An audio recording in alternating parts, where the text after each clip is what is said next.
एक दिन मैं पूछता हूँ कि आखिर बैंक कैसे प्रूव करता है कि बैंक का पैसा उसी का है। मैं एक लॉयर होता हूँ जिसका विनिंग रेट काफी ज्यादा रहता है और मैं सामने वाले को कभी भी अंदर भिजवा सकता हूँ, लेकिन फिर अचानक से मेरा एक्सीडेंट होता है जिस पर मैं एक दूसरे पैरेलल वर्ल्ड में पहुंच जाता हूँ और वहां जाकर मैं एक बिल्कुल ही फेल टाइप का मैरिज लॉयर बन जाता हूँ। ग्रेजुएशन के 2.5 साल बाद तक मैंने 5 केस लिए होते हैं जिसमें से 4 मैं हार चुका होता हूँ, जिस पर मैं पूरी तरह हेल्पलेस हो जाता हूँ और अपना करियर बदलने के बारे में सोचने लगता हूँ। इसी बीच एक बूढ़ा कपल मेरे लॉ फर्म में आता है जिस पर उनके बैठते ही मेरे कुछ पूछने से पहले बूढ़ा आदमी जल्दी से अपनी बात बोलता है।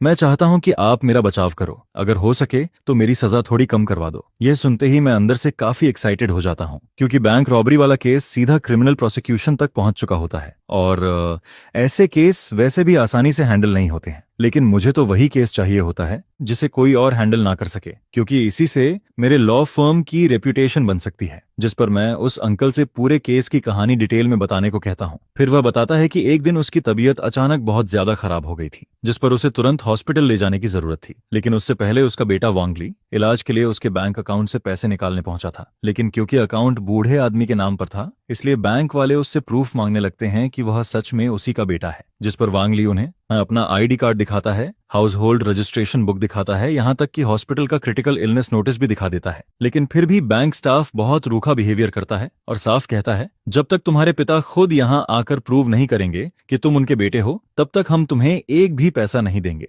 जिस पर वांगली गुस्से में कहता है कि उसका पिता इस समय आईसीयू में पड़ा है और जान बचाने के लिए पैसों का इंतजार कर रहा है, ऐसे में वह खुद कैसे यहाँ आ सकता है। लेकिन बैंक वाले फिर भी नहीं मानते हैं और फिर दोनों तरफ बहस चल ही रही होती है। तभी अचानक कुछ रॉबर्स बैंक में घुस जाते हैं और सीधे बैंक को लूटना शुरू कर देते हैं, जिस पर उनमें से एक रॉबर को पता चलता है कि वांग ली को अपने पिता की जान बचाने के लिए पैसों की जरूरत है। यह सुनकर वांग ली उस समय ज्यादा कुछ नहीं सोचता है और सीधे वही पैसा लेकर हॉस्पिटल भाग जाता है, जिसके बाद थोड़े समय में वहां मौजूद सभी लोग पकड़े जाते हैं, जिस पर वांग ली को भी अरेस्ट कर लिया जाता है और बाद में उसे पूरे 20 साल की सजा सुना दी जाती है। इसके बाद बूढ़ा आदमी फिर से अपील करता है, लेकिन दुर्भाग्य से सेकंड ट्रायल में भी पहले वाला फैसला ही बरकरार रखा जाता है और अब यह केस फाइनल ट्रायल तक पहुंच चुका होता है। फिर जैसे ही सेकंड ट्रायल की बात आती है बूढ़ा आदमी अचानक गुस्से में भर जाता है, जिस पर वह कहता है कि सेकंड ट्रायल वाला लॉयर साउथ की एक टॉप लॉ फर्म से आया था। वह खुद को क्रिमिनल केसेस का सबसे बड़ा लॉयर बताता था और आते ही 18.8 लाख की लीगल फी मांगता है, लेकिन कोर्ट में जाकर उसने सिर्फ 3 लाइन बोली थी, जिसके बाद जज ने तुरंत फैसला सुना दिया था। यह देखकर बूढ़ा आदमी इतना गुस्सा हो जाता है कि वह लगातार उसे कोसता रहता है। इसी बीच बगल में बैठी झांग तुइफेंग जल्दी से मेरी तरफ देखती है और कहती है, लॉयर सू, इस केस का इम्पैक्ट बहुत बड़ा है। हमने सुना है कि अगर फाइनल ट्रायल होता है तो उसे लाइव टेलीकास्ट की तरह भी दिखाया जा सकता है। जिस पर वह आगे कहती है, हमें अब बड़ी लॉ फर्म पर भरोसा नहीं है। यह सुनकर मैं अंदर ही अंदर बहुत खुश हो जाता हूँ, क्योंकि मेरे लिए तो यह मेरे लॉ फर्म का सीधा एडवर्टाइजमेंट बनने वाला था। जिस पर मैं बिना 1 सेकंड गंवाए ये केस ले लेता हूँ और उनसे कहता हूँ, अगर रिजल्ट से आप सेटिस्फाइड नहीं हुए तो मैं कोई लीगल फी नहीं लूंगा। फिर जल्दी ही हम दोनों कॉन्ट्रैक्ट साइन कर लेते हैं और तभी एक फीमेल कॉलेज स्टूडेंट मेरे ऑफिस में अंदर आती है और कहती है, लॉयर सू, मैं रिपोर्ट करने आ गई हूँ। जिस पर मैं उसे देखकर कुछ देर सोचता हूँ और फिर ओरिजिनल मालिक की यादों से मुझे उस लड़की की इन्फॉर्मेशन याद आने लगती है। उस लड़की का नाम ली श्यूजेन होता है। वह वही लॉयर होती है जिसे ओरिजिनल मालिक ने पहले हायर किया था और आज वह पहली बार यहाँ रिपोर्ट करने आई होती है। फिर मुझे पता चलता है कि ली श्यूजेन लांजो लॉ यूनिवर्सिटी के लॉ डिपार्टमेंट की टॉप स्टूडेंट रह चुकी है, जिस पर वह फाइल पढ़ने के बाद थोड़ी परेशान हो जाती है और कहती है, लॉयर सू, फर्स्ट ट्रायल और सेकंड ट्रायल दोनों का फैसला सेम रहा है, इसका फाइनल जजमेंट पर बहुत बड़ा इफेक्ट पड़ेगा। फिर वह कहती है, जब तक हमारे पास कोई बिल्कुल नया और सब कुछ बदल देने वाला एविडेंस नहीं आता है तब तक फर्स्ट इंस्टेंस वर्डिक्ट के ही बने रहने के चांसेस बहुत ज्यादा हैं। और फिर वह धीरे से मुझे याद दिलाती है कि इस केस में सामने वाला लॉयर सी चिरगोंगसू है, जो बहुत खतरनाक माना जाता है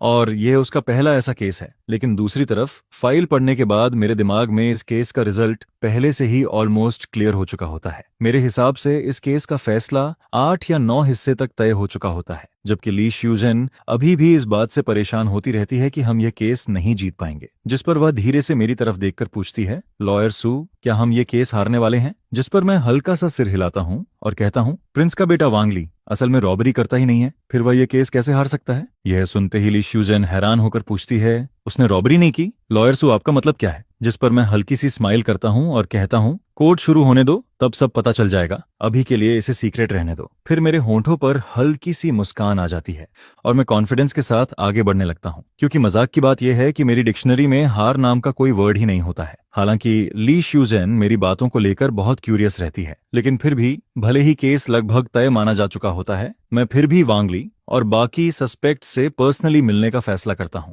ताकि मैं उनकी तरफ की पूरी कहानी सुन सकूं, क्योंकि वांग ली के केस को लेकर हमेशा से बहस चलती रहती है। और फर्स्ट ट्रायल और सेकंड ट्रायल हारने के बाद भी कोर्ट का फाइनल कंफर्मेशन अभी तक नहीं आया होता है, जिस पर वांग ली अभी भी डिटेंशन सेंटर में बंद होता है। फिर जल्दी ही हमें उससे मिलने की परमिशन मिल जाती है, जिस पर मैं ली स्वेजेन को साथ लेकर डिटेंशन सेंटर पहुंचता हूं। वहां वांग ली की हालत बहुत खराब दिखाई देती है। उसकी स्पिरिट पूरी तरह टूट चुकी होती है, क्योंकि फर्स्ट और सेकंड ट्रायल हारने के बाद उसके अंदर अब बिल्कुल भी उम्मीद नहीं बची होती है। फिर वांग ली धीरे से सिर उठाता है, मेरी तरफ देखता है और कहता है, हेलो लॉयर, क्या आपको लगता है कि मेरे पास अभी भी चांस है? यह सुनकर मेरे होंठों पर हल्की सी स्माइल आ जाती है और मैं कहता हूं, चांस जरूर है, मैंने तुम्हारे पेरेंट्स से प्रॉमिस किया है। जिस पर वांग ली कहता है, लॉयर सू, आप सच में मुझे फूल तो नहीं कर रहे हो? आपने कहा था अगर केस नहीं जीते तो लीगल फीस भी नहीं लोगे। जिसके जवाब में मैं कहता हूं, मैं मजाक नहीं कर रहा, लेकिन तुम्हें मेरा साथ देना होगा और पूरा कोऑपरेट करना होगा। यह सुनकर वांग ली तुरंत सिर हिलाता है। उसके दिल में फिर से थोड़ी होप जगने लगती है। इसके बाद मैं ली श्यूजेन को साथ लेकर स्टेटमेंट लिखना शुरू करता हूं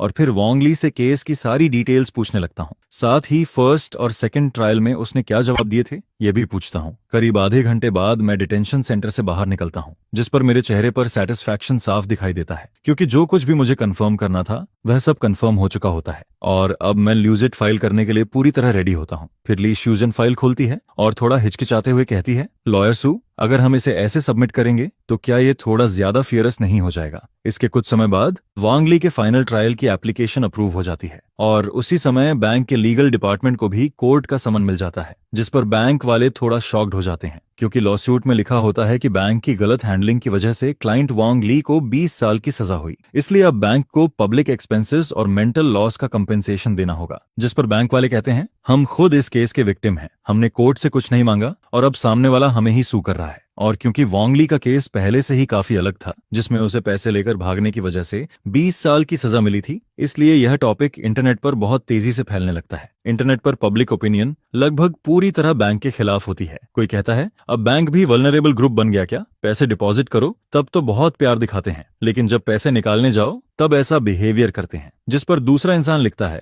मैं वांग ली को सपोर्ट करता हूं, अगर बैंक ने उसे पैसे दे दिए होते तो उसे बैंक लूटने की जरूरत ही नहीं पड़ती। फिर एक और कमेंट आता है, जब पैसे जमा करवाओ तब बैंक स्टाफ ऐसे बिहेव करता है जैसे फैमिली हो, लेकिन जब पैसे निकालो तब ऐसे ट्रीट करते हैं जैसे कोई अननोन आदमी हो। जिस पर कुछ लोग बैंक का साइड भी लेते हैं और कहते हैं, तुम लोग बैंक की प्रॉब्लम नहीं समझते, बैंक के भी अपने रूल्स होते हैं। फिर कोई जवाब देता है, अच्छा, फिर हर बार जब बैंक में कोई बड़ा स्कैम या पैसा गायब होने वाला इश्यू होता है तब ब्लेम टेम्परेरी स्टाफ पर ही क्यों डाल दिया जाता है? जिस पर नीचे कोई मजाक में लिखता है, भाई मुझे भी उस पेड ग्रुप में ऐड कर लो, मैं भी ये पैसे कमाना चाहता हूँ। उधर बैंक के अंदर पब्लिक ओपिनियन को देखकर वहां के बड़े अधिकारी बहुत गुस्से में आ जाते हैं, जिस पर वह सीधा ऑर्डर देते हैं, इस बार कोर्ट की लाइव हियरिंग हर हाल में जीतनी चाहिए और सिर्फ केस ही नहीं, पब्लिक ओपिनियन भी हमारे फेवर में होनी चाहिए। अगर ऐसा नहीं हुआ तो लीगल डिपार्टमेंट के सारे लोगों को बदल दिया जाएगा। दूसरी तरफ बाई जून लॉ फर्म में मैं आराम से वीडियो स्क्रॉल कर रहा होता हूं और इंटरनेट पर चल रही पब्लिक ओपिनियन देख रहा होता हूं। इस समय बैंक और वांग ली का यह केस हर जगह डिस्कस हो रहा होता है और वांग ली के फाइनल ट्रायल की वजह से इस केस पर बहुत ज्यादा अटेंशन आ चुकी होती है। अगर हम जीतते हैं तो लॉ फर्म फेमस हो जाएगा और अगर हारते हैं तब भी फेमस तो हो ही जाएगा। जिस पर ली श्यूजेन इंटरनेट पर कमेंट्स पढ़ते हुए थोड़ा एक्साइटेड और थोड़ा नर्वस दिखाई देती है।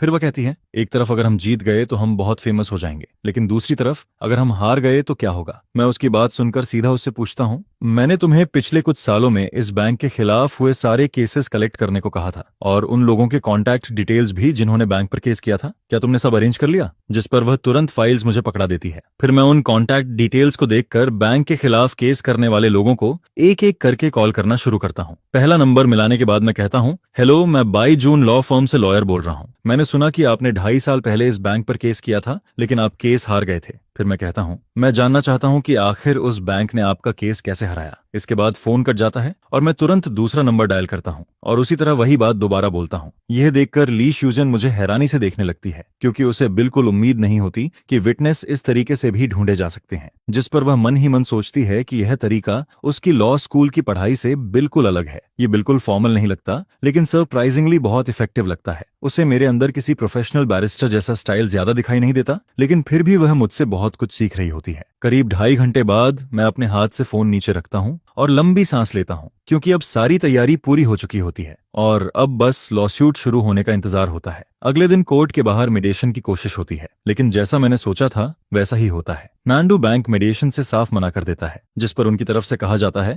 जो कुछ कहना है अब कोर्ट में ही कहेंगे। जब ट्रायल शुरू होगा तब तुम्हें पता चलेगा कि सोसाइटी क्या होती है। यह सुनकर मैं सिर्फ हल्का सा मुस्कुरा देता हूँ और फिर जल्दी ही ट्रायल का दिन आ जाता है। क्योंकि ये केस इंटरनेट पर बहुत ज्यादा फेमस हो चुका होता है, इसलिए कोर्ट के बाहर पहले से ही बहुत सारे रिपोर्टर्स खड़े होते हैं। जैसे ही नंदू बैंक का लॉयर वहां पहुंचता है, रिपोर्टर्स तुरंत उसे घेर लेते हैं। बैंक की तरफ से केस लड़ने वाला लॉयर मिनिस्ट्री ऑफ जस्टिस का एक यंग लॉयर होता है, जिसका नाम ली मू होता है। उसकी उम्र करीब 20 साल होती है और वो बहुत कॉन्फिडेंट दिखाई देता है। ली मू रिपोर्टर्स के बीच खड़ा होकर कॉन्फिडेंस से बात कर रहा होता है, जबकि मेरी तरफ लगभग कोई ध्यान नहीं दे रहा होता, जिस पर मैं बस हल्का सा स्माइल करता हूँ, पीछे मुड़ता हूँ और ली श्यूजन को लेकर अंदर चला जाता हूँ। कोर्ट रूम में पहुंचने के बाद हम कोर्ट शुरू होने का वेट करने लगते हैं, जिस पर ली श्यूजन थोड़ी नर्वस दिखाई देती है और धीरे से कहती है, लॉयर सू, हमारी हियरिंग लाइव चलने वाली है, अगर कुछ गड़बड़ हो गई तो? जिसके जवाब में मैं आराम से कहता हूँ, कोई प्रॉब्लम नहीं होगी जब तक प्रेसिडिंग जज जानबूझकर फैसला खराब करने की कोशिश ना करे, लेकिन अगर ऐसा हुआ तो फिर यह केस और भी बड़ा इश्यू बन जाएगा। इस पैरेलल वर्ल्ड में लॉ को बहुत ज्यादा इंपॉर्टेंस दी जाती है।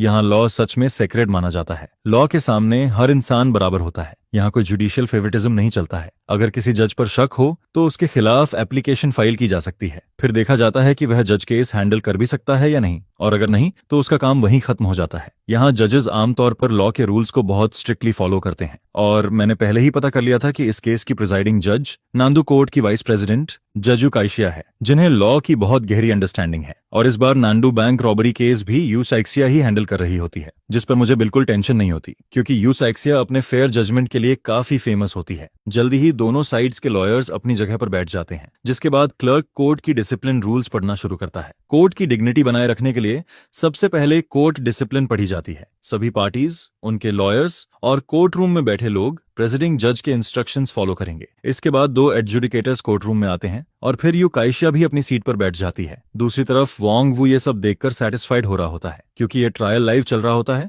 और इंटरनेट पर मीडिया पहले से ही इस बात को लेकर काफी डिस्कशन कर रही होती है कि नांडू बैंक पर बहुत प्रेशर है। अगर नंदू बैंक ये केस हार जाता है तो उसकी रेपुटेशन पर बहुत बुरा असर पड़ेगा, इसलिए किसी भी हालत में यह केस हारना नहीं चाहिए। कोर्ट की बाकी फॉर्मेलिटीज पूरी होने के बाद यूकाइशिया हल्का सा हथौड़ा मारती है और कहती है, अब प्लेनेटिव का लॉयर अपनी बात रखे, फैक्ट्स, रीजंस और अपनी अपील रिक्वेस्ट बताइए। यह सुनते ही मैं लॉयर बेंच पर बैठा हुआ थोड़ा सीधा होता हूँ, क्योंकि मुझे पता होता है कि अब मेन मोमेंट आ चुका है, जिस पर मैं अपना सूट ठीक करता हूँ, कंप्लेंट खोलता हूँ और बोलना शुरू करता हूँ। पहला, हम रिक्वेस्ट करते हैं कि हमारे क्लाइंट को इनोसेंट डिक्लेयर किया जाए। दूसरा, हम डिफेंडेंट यानी नांदू बैंक से कॉम्पेंसेशन की मांग करते हैं, क्योंकि नांदू बैंक की गलत हैंडलिंग की वजह से हमारे क्लाइंट को गलत तरीके से 20 साल की सजा मिली और उसे काफी लंबे समय तक डिटेंशन में रहना पड़ा। इसलिए हम material loss, labour expenses, mental damage और रेपुटेशन लॉस के लिए कुल 20 युआन कंपेंसेशन की मांग करते हैं। तीसरा, क्योंकि नांदू बैंक की वजह से हमारे क्लाइंट की रेपुटेशन को बहुत बड़ा नुकसान हुआ है, इसलिए हम मांग करते हैं कि नांदू बैंक पब्लिक अपॉलॉजी दे, और यह अपॉलॉजी सिर्फ एक बार नहीं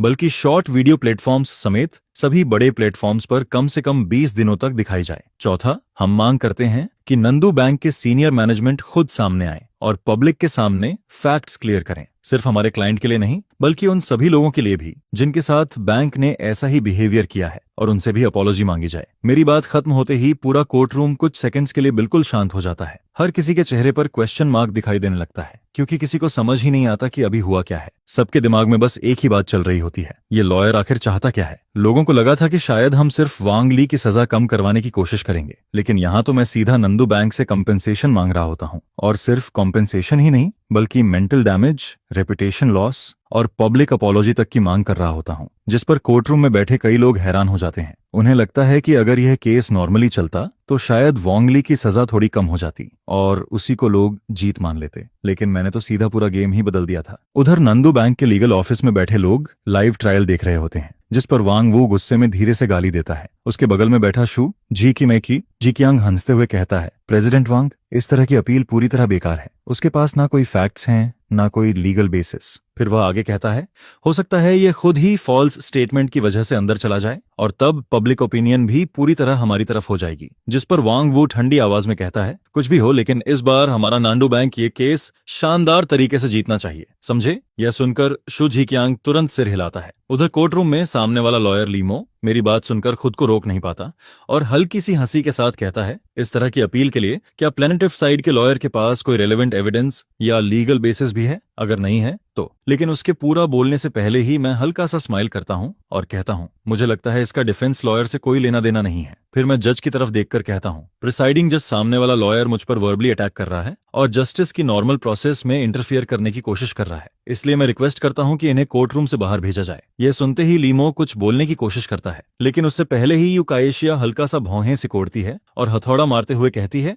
एप्लीकेशन रिजेक्टेड। लेकिन प्लेंटिफ लॉयर सही कह रहा है, मैंने अभी डिफेंडेंट साइड के लॉयर को बोलने की परमिशन नहीं दी थी, इसलिए डिफेंडेंट लॉयर को पहली वार्निंग दी जाती है। यह सुनते ही लीमो का चेहरा तुरंत खराब हो जाता है। वह गुस्से में मेरी तरफ देखता है लेकिन कुछ कह नहीं पाता और मजबूरी में अपनी बात वापस निकल जाता है, जिस पर वह मन ही मन मुझे गाली देता है, क्योंकि उसके हिसाब से मैं बिल्कुल डॉग जैसा बिहेव कर रहा होता हूँ। वह सोचता है, यह आदमी आखिर किस लॉ स्कूल से आया है, इसकी अपील खुद नॉनसेंस है। और अब जैसे ही मैंने एक वर्ड बोला, इसने मुझे कोर्ट रूम से बाहर भेजने की बात कर दी, क्योंकि कोर्ट रूम से बाहर भेजने का मतलब होता है कि या तो उस लॉयर ने कोर्ट को डिस्टर्ब किया है या फिर सामने वाले पर गलत असर डालने की कोशिश की है। और साफ था कि मेरी अभी वाली बात उसी तरफ जा रही होती है। लीमो मन ही मन गुस्से में सोच रहा होता है, मैंने तुम्हारी बात में जरा भी इंटरफियर नहीं किया और तुम इतने डिस्गस्टिंग हो कि सीधे मुझे बाहर निकलवाने की एप्लीकेशन दे दी। लेकिन फिर वह खुद को समझाने लगता है, क्योंकि उसके हिसाब से मेरी यह एप्लीकेशन पूरी तरह बिना किसी बेसिस के थी और अगर मैं अपनी बात साबित नहीं कर पाया तो मैंने खुद नॉर्मल जुडिशियल प्रोसेस में इंटरफियर किया होगा,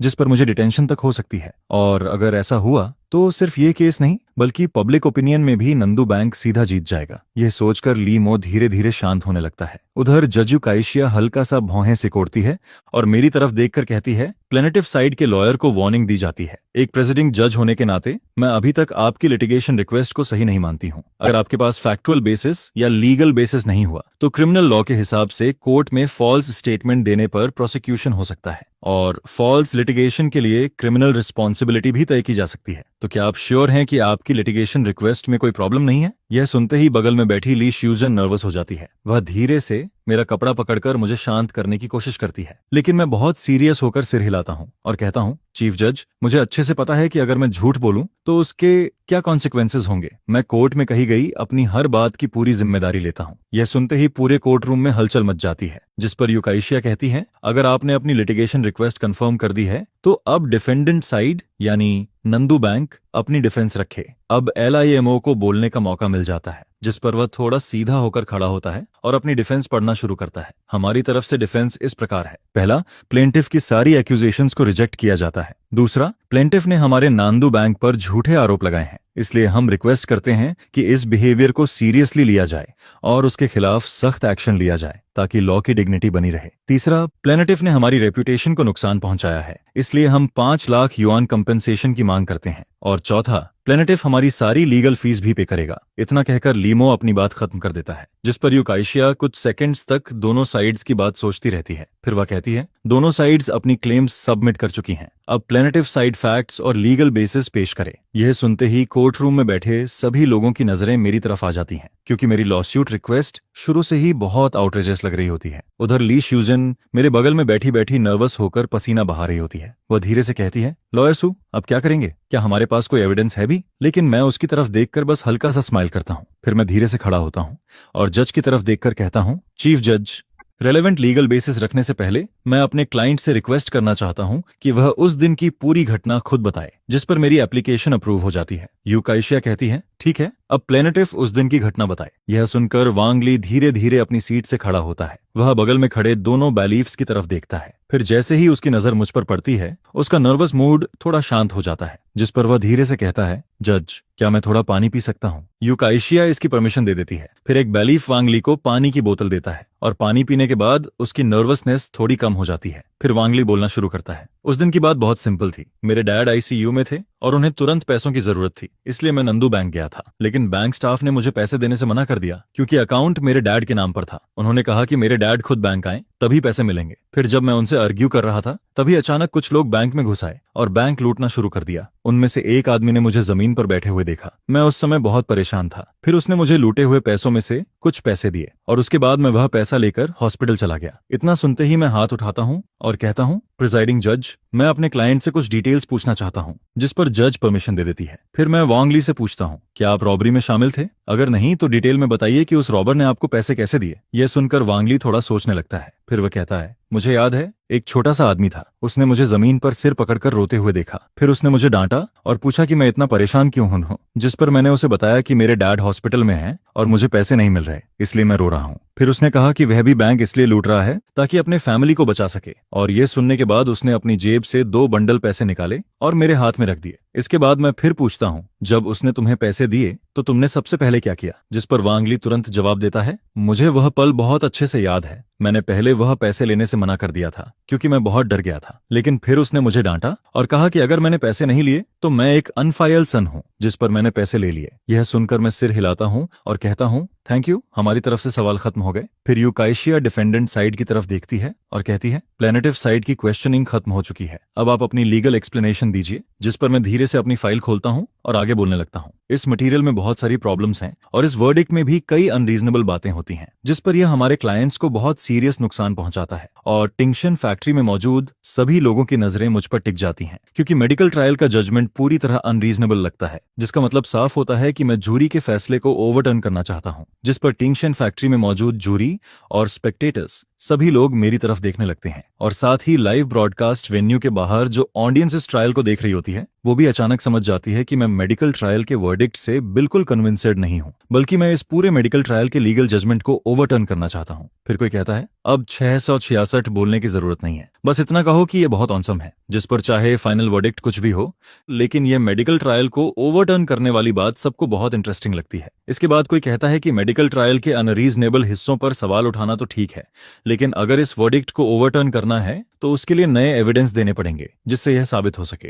जिस पर वह यंग लॉयर कॉन्फिडेंट नजर आता है और वह कोई बिना सोचे समझे सपोर्ट नहीं कर रहा होता है, क्योंकि जब नंदू कोर्ट में मेडिकल ट्रायल के जजमेंट के खिलाफ पेश हुआ था, तभी उस लॉयर को महसूस हो गया था कि इस वर्डिक्ट में कई ऐसी बातें हैं जिन्हें लीगल प्रोविजंस के जरिए एक्सप्लेन और रिफ्यूट किया जा सकता है। फिर वह पहला पॉइंट सामने रखता है, जिसके मुताबिक जजमेंट में कहा गया था कि नांडू कोर्ट में मौजूद होकर हमारी पार्टी पर केस करता है क्योंकि वह जानता था कि वह एक क्रिमिनल सस्पेक्ट है, और इसके बावजूद भी उसने वही पैसा लेना चुना जो बैंक से लूटा गया था। जिस पर कोर्ट ये सब्जेक्टिव इंटेंशन मान लेता है कि हमारी पार्टी बैंक का पैसा लूटना चाहती थी, और फिर इसी वजह से हमारी पार्टी को कॉपर फायर की सजा देने की बात कही जाती है, या फिर यह कहा जाता है कि उसने बैंक रॉबरी में शामिल होकर वही क्राइम किया है। इसके बाद जजमेंट का दूसरा पॉइंट सामने आता है, जिसमें नांदू कोर्ट यह डिसाइड करता है कि हमारी पार्टी यानी वांग ली ने क्रिमिनल सस्पेक्ट के साथ कम्युनिकेशन किया था, जिस पर अभी कुछ देर पहले ही हमारी तरफ से यह साफ कर दिया गया था कि उस समय वह आदमी एक क्रिमिनल सस्पेक्ट था और उसी ने खुद आगे बढ़कर हमारे क्लाइंट से बात की थी। फिर आगे मैटर थोड़ा कॉम्प्लिकेटेड हो जाता है क्योंकि हमारा क्लाइंट उसे उसके रियल नाम वांग ली से बुलाता है,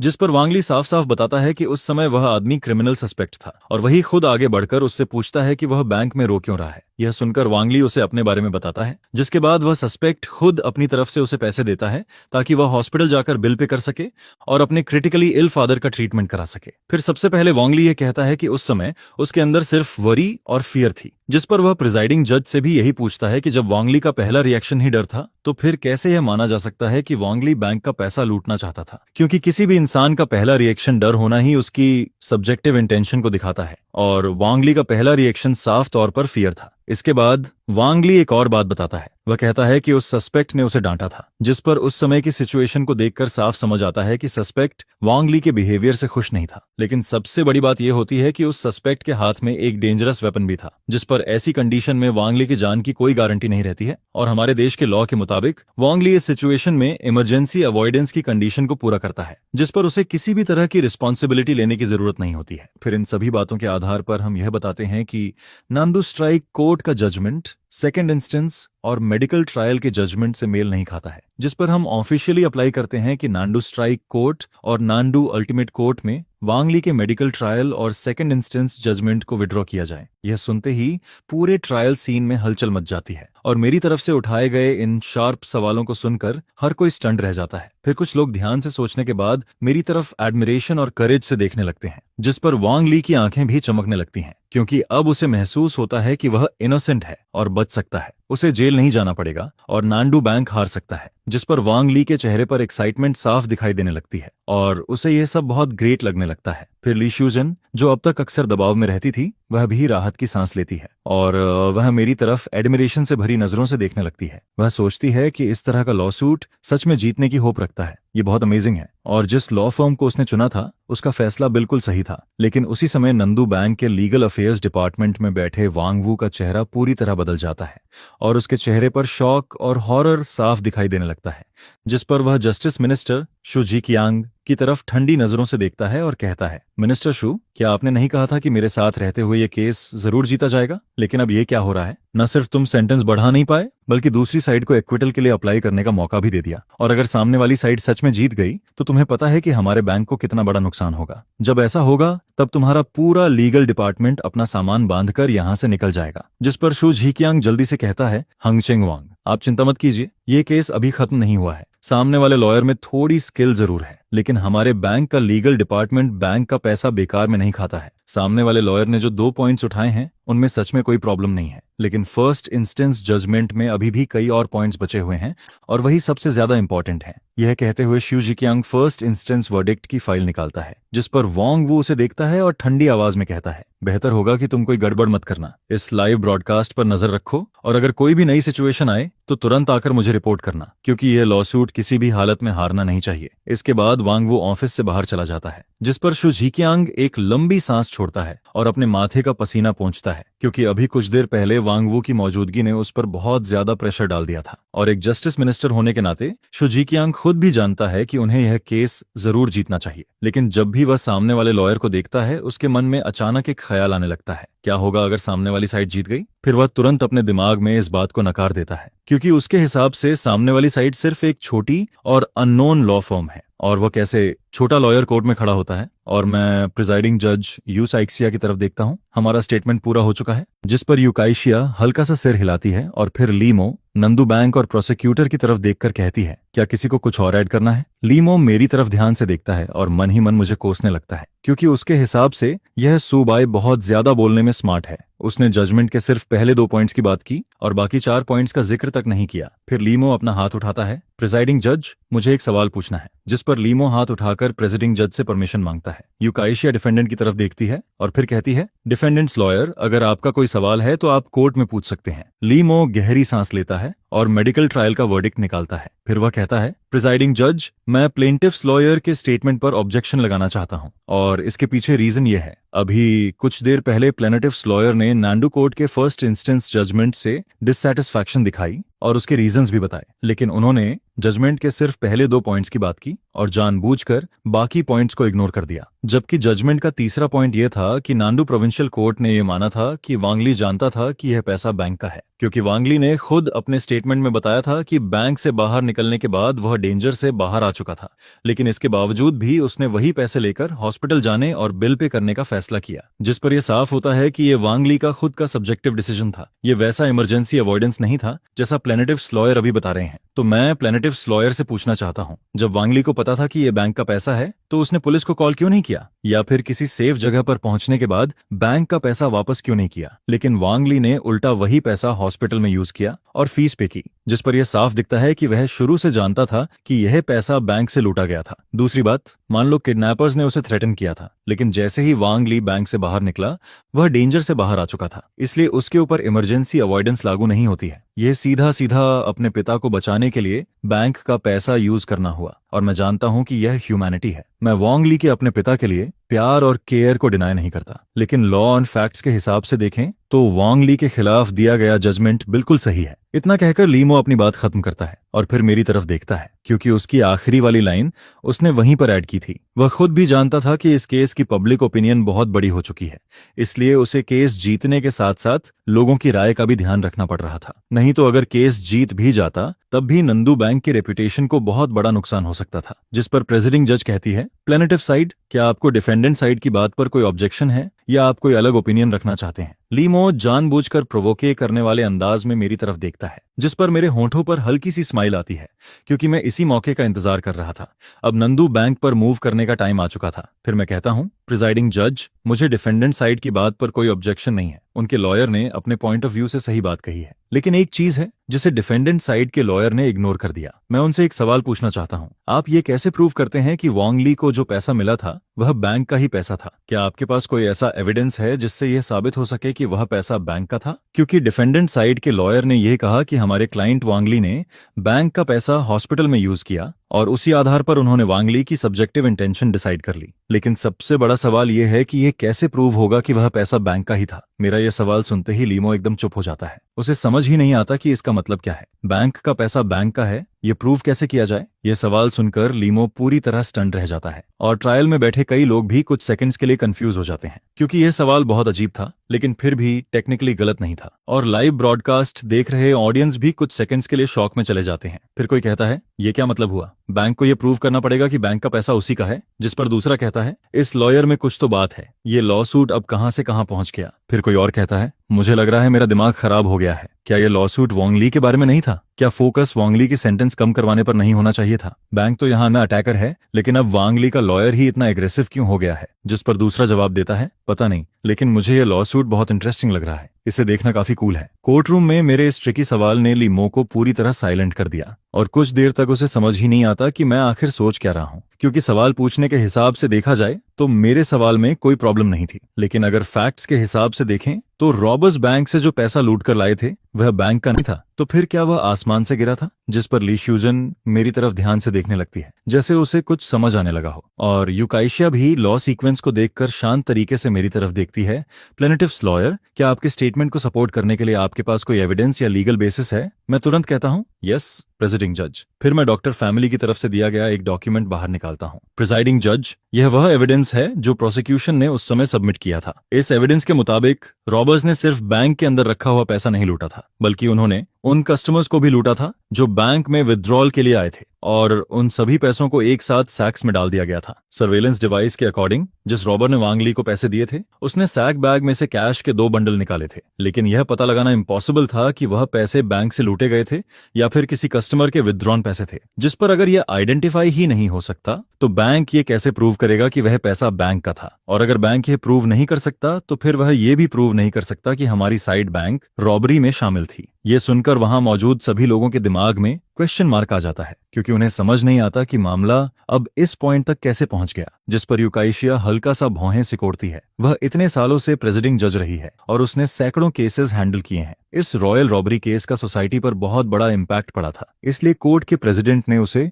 इस केस का प्रेसिडिंग जज बनाया था। लेकिन इस केस में पहली बार उसे ऐसा लग रहा था कि पूरा प्रोसेस बहुत ज्यादा उलझा हुआ है और जो सवाल पूछे जा रहे हैं वो काफी अजीब हैं, लेकिन फिर भी सब कुछ कोर्ट प्रोसेस के अंदर ही हो रहा था। जिस पर यूकाइशिया नंदू बैंक की तरफ देखकर पूछती है, प्लेंटिफ्स लॉयर, क्या आपके पास इस बात को रिफ्यूट करने के लिए कोई एविडेंस या लीगल प्रोविजन है? लीमो के मन में बहुत गुस्सा आता है और वह मुझे गाली देना चाहता है, लेकिन उसे पहले ही वार्निंग मिल चुकी थी और अगर वह दोबारा कुछ गलत करता तो उसे सीधे ट्रायल से बाहर कर दिया जाता। जिस पर वह खुद को जबरदस्ती शांत करता है और फिर हाथ उठाकर कहता है, प्रिजाइडिंग जज, मैं ओपोजिंग लॉयर की बात पर ऑब्जेक्शन करता हूं। जब कोई कस्टमर बैंक के अंदर होता है तो उसकी सेफ्टी और प्राइवेसी की जिम्मेदारी बैंक की होती है। अगर कस्टमर बैंक से बाहर नहीं निकला है तो उसका पैसा नेचुरली बैंक की रिस्पॉन्सिबिलिटी में आता है। क्योंकि अगर कस्टमर के पैसे का लॉस होता है तो उसकी मेन रिस्पॉन्सिबिलिटी या फिर फुल रिस्पॉन्सिबिलिटी बैंक पर आती है। इसलिए अगर कस्टमर बैंक हॉल से बाहर नहीं निकला तो वह पैसा बैंक का माना जाएगा। इसमें यह अलग अलग करने की जरूरत नहीं है कि पैसा बैंक का था या कस्टमर का,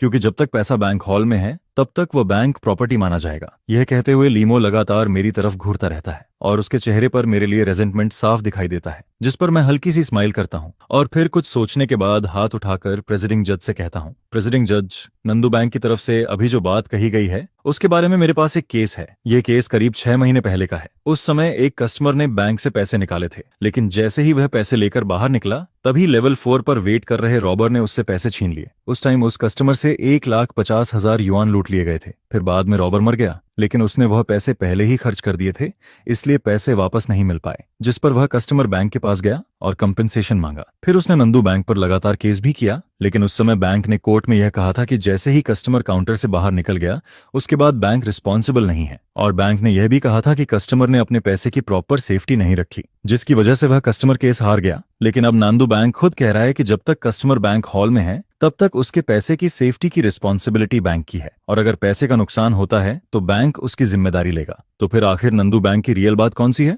जब मैं आपसे केस कर रहा था तब आपने कहा कि काउंटर छोड़ने के बाद आप रिस्पॉन्सिबल नहीं है, लेकिन अब जब आप पर केस हुआ है तो आप कह रहे हैं कि कस्टमर बैंक हॉल में रहे तो पैसे बैंक के माने जाएंगे। अगर ऐसा है तो क्या नंदू बैंक मेरे मेहनत के पैसे वापस करेगा? इसके बाद मैं कहता हूं, प्रिजाइडिंग जज, हम रिक्वेस्ट करते हैं कि उस समय के कस्टमर को विटनेस के तौर पर कोर्ट में बुलाया जाए, जिस पर यूकाइशिया हल्का सा सिर हिलाती है और फिर कोर्ट ऑफिसर अनाउंस करता है, प्लेंटिफ्स लॉयर की तरफ से विटनेस को बुलाने की रिक्वेस्ट अप्रूव की जाती है। इसके बाद बैलीफ एक लगभग 40 से 50 साल की आंट को कोर्ट रूम में लेकर आता है। जैसे ही वह आंट कोर्ट रूम में एंटर करती है वह सीधा लीमो की तरफ घूरने लगती है, जिस पर लीमो को अचानक बहुत बुरा प्रमोशन फील होने लगता है। फिर यूकाइशिया विटनेस की इन्फॉर्मेशन पढ़ती है। विटनेस का नाम वांगमिन है, उम्र 46 साल। क्या आपकी आइडेंटिटी सही है? जिस पर वांगमिन तुरंत सिर हिलाती है, जज, मैं वांगमिन हूं और मेरी आइडेंटिटी बिल्कुल सही है। फिर यूकाइशिया कहती है, विटनेस की आइडेंटिटी कंफर्म हो चुकी है, अब आप उस समय की सिचुएशन बताइए। यह सुनते ही वांगमिन जैसे अपने अंदर की सारी फीलिंग्स बाहर निकालने लगती है। 6 महीने पहले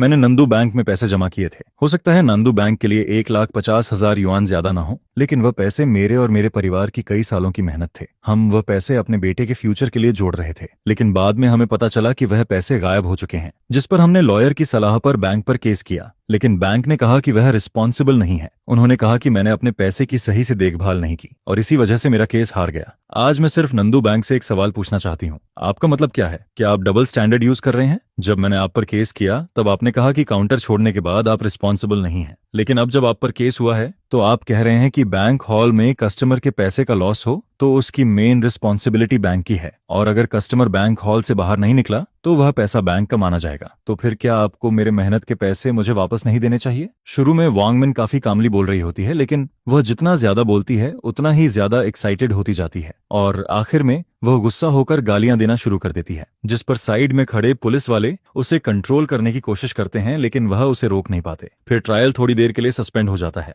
और लाइव ब्रॉडकास्ट देख रहे लोग भी इस बारे में बात करना शुरू कर देते हैं। कोई कहता है, सच में नांदू बैंक से पाला पड़ना बहुत अनलकी है, जिस पर दूसरा कहता है, मुझे याद है बाकी बैंक्स इतने ज्यादा ऑटरेजस नहीं होते। फिर कोई और कहता है, पता नहीं, लेकिन तुम लोग कमेंट में बता सकते हो कि कौन कौन से बैंक्स ऐसे बैरियर्स क्रिएट करते हैं। ट्रायल सस्पेंड होने के बाद लाइव ब्रॉडकास्ट में बहुत सारे लोग नांदू बैंक के खिलाफ कंप्लेन करने लगते हैं। इधर कोर्टरूम में यूकैक्सिया देखती है कि विटनेस अपने इमोशंस कंट्रोल नहीं कर पा रही है, जिस पर वह थोड़ी देर सोचती है और फिर कहती है, प्लेनेटिव विटनेस, अपने इमोशंस कंट्रोल कीजिए, कोर्ट में अब्यूज अलाउ नहीं है, यह आपकी पहली वार्निंग है। प्रेसिडिंग जज की आवाज सुनते ही वांगमिन तुरंत खुद को कंट्रोल कर लेती है। फिर वह कहती है, सॉरी प्रेसिडिंग जज, मैं कोर्ट में अपने इमोशंस कंट्रोल नहीं कर पाई, जिस पर यूकाइशिया के चेहरे पर कोई एक्सप्रेशन नहीं आता और वह कहती है, प्लेनेटिव विटनेस वांगमिन, क्या आपने अपनी बात पूरी कर ली है? वांगमिन सिर हिलाकर कहती है, जी प्रेसिडिंग जज, मैंने अपनी बात पूरी कर ली है। इसके बाद बैलीफ वांगमिन को कोर्ट रूम से बाहर ले जाता है। जैसे ही वांगमिन बाहर जाती है, यूकैक्सिया लीमो की तरफ देखती है। फिर वह कहती है, प्लेनेटिव विटनेस ने क्लेम किया है कि नांदू बैंक ने बैंक हॉल में कस्टमर की प्रॉपर्टी की सेफ्टी की रिस्पॉन्सिबिलिटी नहीं निभाई। डिफेंडेंट साइड नांदू बैंक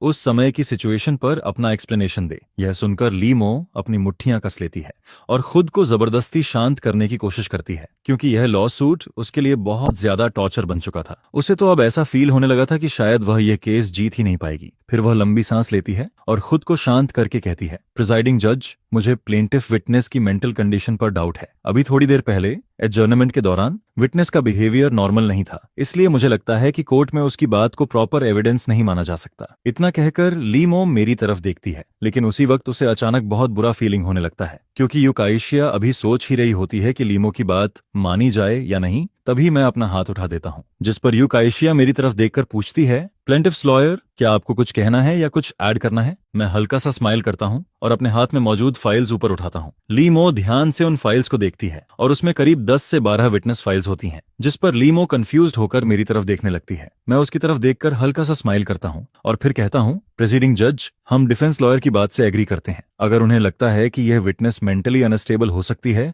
तो हम इस पॉइंट पर डिबेट नहीं करेंगे, लेकिन हमारे पास अभी भी कई और विटनेस हैं जो यह साबित कर सकते हैं कि नांडू बैंक के अंदर कस्टमर्स की प्रॉपर्टी की सेफ्टी प्रोटेक्ट नहीं कर पाया। यह कहते हुए मैं बाकी विटनेस फाइल्स बाहर निकाल देता हूँ। यह देखकर लीमो पूरी तरह शॉक हो जाती है, क्योंकि उसने इतने सालों में बहुत सारे लॉसूट्स लड़े थे, लेकिन उसने आज तक ऐसा सीन कभी नहीं देखा था। यह उसके लिए पूरी तरह डिफेंस ब्रेक होने जैसा था, जिस पर मैं मन ही मन उसकी तरफ देखकर हंसता हूँ, क्योंकि अगर वह एक विटनेस को मेंटली अनस्टेबल कहकर बचना चाहती थी तो बाकी विटनेस का क्या करेगी? वह सबको तो गलत नहीं साबित कर सकती थी। और फिर मैं आगे कहता हूँ, प्रिजाइडिंग जज, हमारे पास जो एविडेंस है वह यह साबित करने के लिए काफी है कि नांदू बैंक के पास कस्टमर प्रॉपर्टी की सेफ्टी प्रोटेक्ट करने की एबिलिटी नहीं थी, इसलिए डिफेंडेंट साइड के लॉयर की एप्लीकेशन रिजेक्ट की जानी चाहिए। जिस पर यूकाइशिया थोड़ी देर सोचती है और फिर डिसीजन सुनाती है। प्लेनेटिव की एप्लीकेशन को रिजेक्ट किया जाता है क्योंकि प्लेनेटिव की तरफ से दिया गया एविडेंस यूनिवर्सल नहीं है, लेकिन डिफेंडेंट साइड की यह बात एक्सेप्ट की जाती है कि बैंक को कस्टमर प्रॉपर्टी की सेफ्टी प्रोटेक्ट करनी चाहिए। यह डिसीजन सुनते ही कोर्ट रूम में मौजूद कई लोग कंफ्यूज हो जाते हैं, क्योंकि उन्हें समझ नहीं आता कि एक साथ रिजेक्ट और एक्सेप्ट कैसे हो सकता है। लाइव ब्रॉडकास्ट देख रहे लोग भी कंफ्यूज हो जाते हैं और फिर कोई कमेंट करता है, टीचर लुओ, इसका मतलब क्या है? रिजेक्ट भी किया और एग्री भी किया? जिस पर टीचर लुओ हल्का सा स्माइल करते हैं और एक्सप्लेन करते हैं, प्रिजाइडिंग जज ने प्लेंटिफ की एप्लीकेशन रिजेक्ट इसलिए की है क्योंकि प्लेंटिफ जो एविडेंस लाया है वह हर केस पर अप्लाई नहीं होता, लेकिन लॉ के हिसाब से बैंक की जिम्मेदारी होती है कि वह बैंक के अंदर कस्टमर की प्रॉपर्टी की सेफ्टी प्रोटेक्ट करे। और अगर कोर्ट पूरी तरह प्लेनेटिव की बात मान लेता तो इसका मतलब होता कि हर हालत में बैंक रिस्पॉन्सिबल नहीं है, जबकि लॉ ऐसा नहीं कहता। लेकिन दूसरी तरफ जज ने यह भी माना है कि इस डिबेट में नांडू बैंक ने अपनी रिस्पॉन्सिबिलिटी ठीक से नहीं निभाई, इसलिए यह फैसला बहुत स्मार्ट तरीके से दिया गया है। जज ने लॉ की डिग्निटी भी बचा ली और साथ में यह भी बता दिया कि इस केस में नांडू बैंक ने सही काम नहीं किया, जिस पर अब नंदू बैंक पूरी तरह दूसरे साइड की डिबेट में फंस चुका है। फिर टीचर लुओ हल्का सा सिर हिलाते हैं और कहते हैं, मुझे लगता है यह लॉसूट शायद अब हारने वाला है, नंदू बैंक हार सकता है। ये सुनते ही लाइव ब्रॉडकास्ट में लोग कमेंट करने लगते हैं। कोई कहता है, अगर टीचर लुओ कह रहे हैं कि नंदू बैंक हार जाएगा तो शायद अब नंदू बैंक के पास कोई उम्मीद नहीं बची। जिस पर दूसरा कहता है, अरे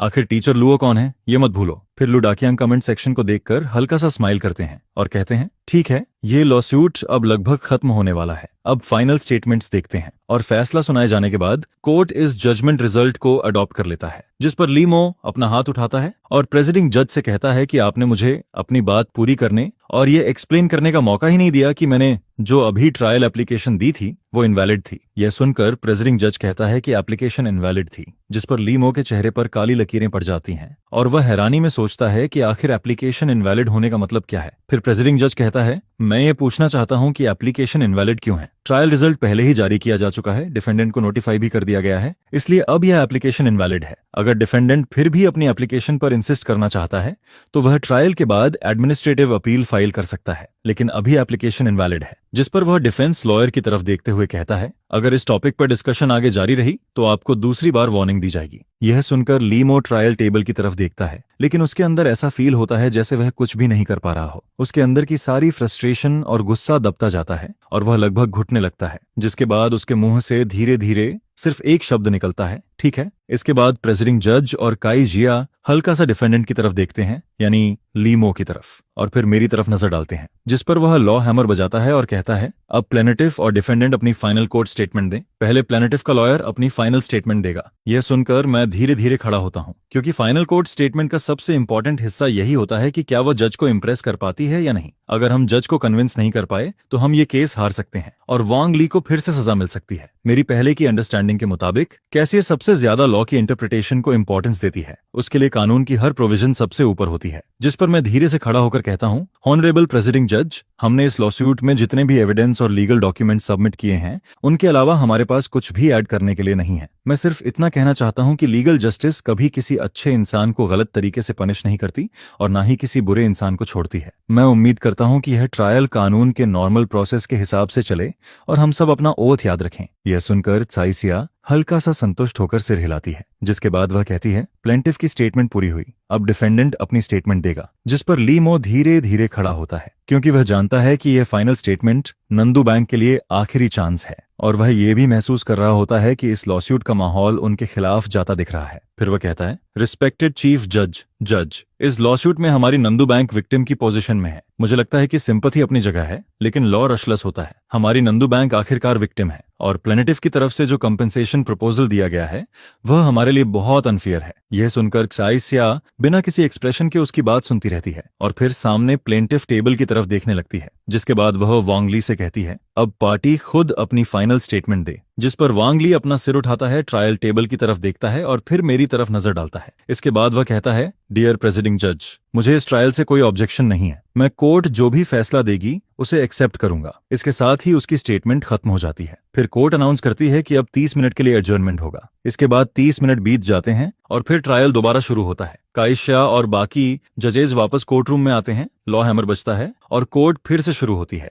जिस पर कोर्ट रूम में मौजूद हर इंसान फाइनल रिजल्ट को लेकर बेचैन महसूस करता है। लेकिन वहां सिर्फ एक इंसान ऐसा होता है जो पूरी तरह शांत दिखाई देता है और वह मैं होता हूं। हालांकि डिबेट खत्म हो चुकी थी, लेकिन फाइनल जजमेंट अभी तक सामने नहीं आया था, इसलिए बाकी सब लोग बहुत नर्वस फील कर रहे होते हैं। जिस पर ली श्यूजेन मुझे हैरानी से देखती है और कहती है, लॉयर सू, क्या आपको फाइनल ट्रायल रिजल्ट को लेकर बिल्कुल भी नर्वस फील नहीं हो रहा? ये बहुत बड़ा केस है, ऊपर से इसका लाइव ब्रॉडकास्ट भी चल रहा है, बाहर लोग भी इस पर बहुत बात कर रहे हैं। क्या आपको सच में कोई टेंशन नहीं है? जिसके जवाब में मैं मुस्कुराकर कहता हूँ, जिसे पनिश होना चाहिए उसे पनिशमेंट मिलेगी और जिसे नहीं मिलनी चाहिए उसे नहीं मिलेगी, इसलिए तुम टेंशन मत लो, हमें नर्वस होने की जरूरत नहीं है। तुम लॉयर ली को देखो, नांडू बैंक के लीगल अफेयर्स के तौर पर वह हमसे कहीं ज्यादा नर्वस होगा। यह सुनकर ली श्यूजेन लीमो की तरफ देखती है, जिस पर वह नोटिस करती है कि लीमो लगातार हमारी तरफ ही देख रहा है। फिर वह धीरे से कहती है, लॉयर सू, लॉयर ली ऐसा लग रहा है जैसे हमारी तरफ ही देख रहा हो। जिस पर मैं ऊपर देखता हूँ और नोटिस करता हूँ कि लीमो की आंखों में गुस्सा,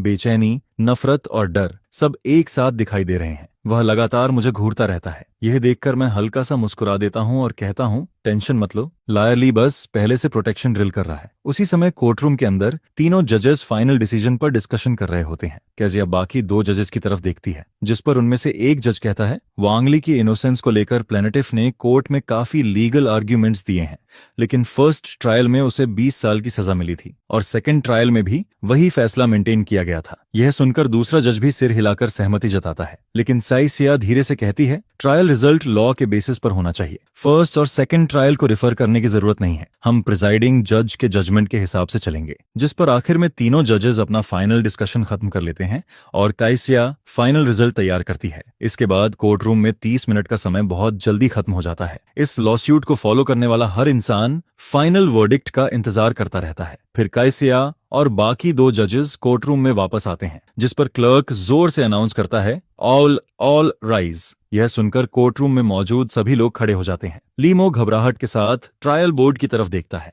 क्योंकि इस वक्त तक उसे बिल्कुल भी यकीन नहीं होता कि फाइनल रिजल्ट क्या आने वाला है। वह सिर्फ काइसिया के मुंह से फैसला सुनने का इंतजार करता रहता है। उसी दौरान मैं अनजाने में प्लेनेटिव साइड की तरफ देखता हूँ और नोटिस करता हूँ कि वहां मैं खुद पूरी तरह रिलैक्स्ड दिखाई दे रहा हूँ, जिसे देखकर मुझे महसूस होता है कि शायद मुझे पहले से ही फैसला पता है। फिर काइसिया अपने सामने रखी जजमेंट फाइल को देखती है और सबकी नजरों के बीच धीरे धीरे बोलना शुरू करती है, यह देखते हुए कि उस समय वांग ली अपनी बेसिक सैनिटी खो चुका था।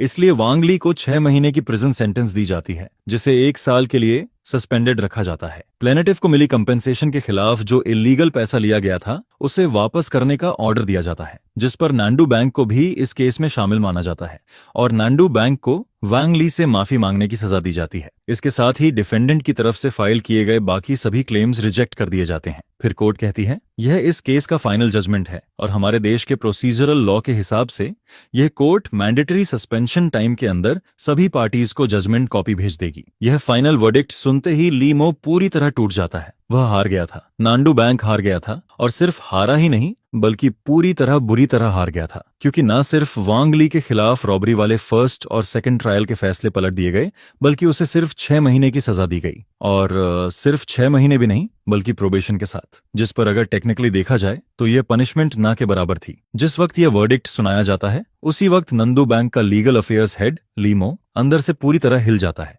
वह पहले से हारने के लिए मेंटली तैयार था, लेकिन उसने कभी नहीं सोचा था कि वह इतनी बुरी तरह हारेगा। वांग ली की सस्पेंडेड सेंटेंस को छोड़ भी दिया जाए तो भी नांडू बैंक को वांग ली से माफी मांगनी पड़ रही थी, जिस पर लीमो को तुरंत याद आता है कि अगर वांग वू को इस सस्पेंशन रिजल्ट के बारे में पता चला तो वह इमेजिन कर सकता है कि अगले ही पल उसे अपना सामान उठाकर ऑफिस से बाहर निकलना पड़ेगा। उधर वांग वू पूरी तरह पागल हो चुका होता है।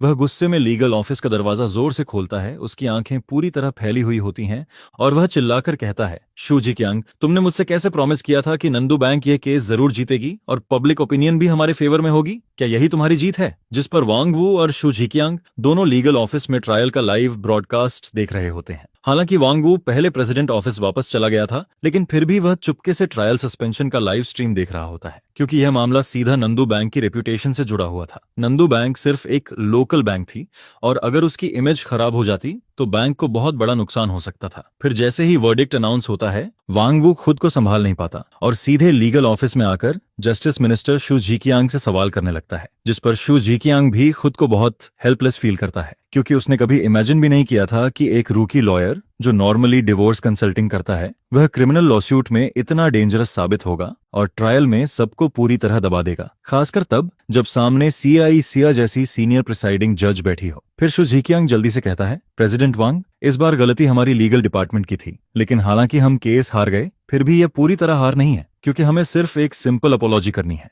अगर पब्लिक ओपिनियन हमारे फेवर में रही तो आखिर में जीत फिर भी नांडू बैंक की ही होगी। यह सुनकर वांग वू हल्का सा आंखें सिकोड़ता है और गुस्से में कहता है, पब्लिक ओपिनियन कोई काम की चीज नहीं है। हमारी बैंक को कोर्ट ने माफी मांगने का ऑर्डर दिया है और तुम अभी भी पब्लिक ओपिनियन की बात कर रहे हो? क्या तुम्हें लगता है मैं बेवकूफ हूँ? केस हारने के बाद पब्लिक ओपिनियन हमारे फेवर में कैसे जाएगी? जिस पर शू जिक्यांग ऑकवर्ड होकर चुप हो जाता है, क्योंकि उसने जो अभी कहा था वह सिर्फ वांग वू को शांत करने के लिए कहा था। उसे खुद भी नहीं पता था कि पब्लिक ओपिनियन कैसे जीती जाएगी। फिर वह जल्दी से कहता है, मैं पहले कोई तरीका सोचता हूँ, लेकिन वांग वू उसकी बात काटते हुए कहता है, मोशन, अगर इस ट्रायल की वजह से हमारी बैंक की रेपुटेशन खराब हुई तो तुम जस्टिस मिनिस्टर होने के बावजूद यहां से निकलने के लिए तैयार रहना। जिस पर शू जिक्यांग कुछ और बोलना चाहता है, लेकिन वांग वू उसे कोई मौका नहीं देता और गुस्से में लीगल ऑफिस से बाहर निकल जाता है। उधर ट्रायल खत्म होने के बाद बाकी 2 जजेस कोर्टरूम से निकल जाते हैं, क्योंकि वांग ली को मौके पर पूरी तरह इनोसेंट डिक्लेयर नहीं किया गया था। उस पर इलीगल मनी ट्रांसफर और अनजस्ट एनरिचमेंट का शक अभी भी बना हुआ था। हालांकि उसे सस्पेंडेड सेंटेंस मिली थी, लेकिन प्रोसेस के हिसाब से बेलीव्स अभी भी उसे नीचे लेकर जा रहे होते हैं। जिस पर ली श्यूजेन बहुत एक्साइटेड होकर मेरी तरफ देखती है और कहती है,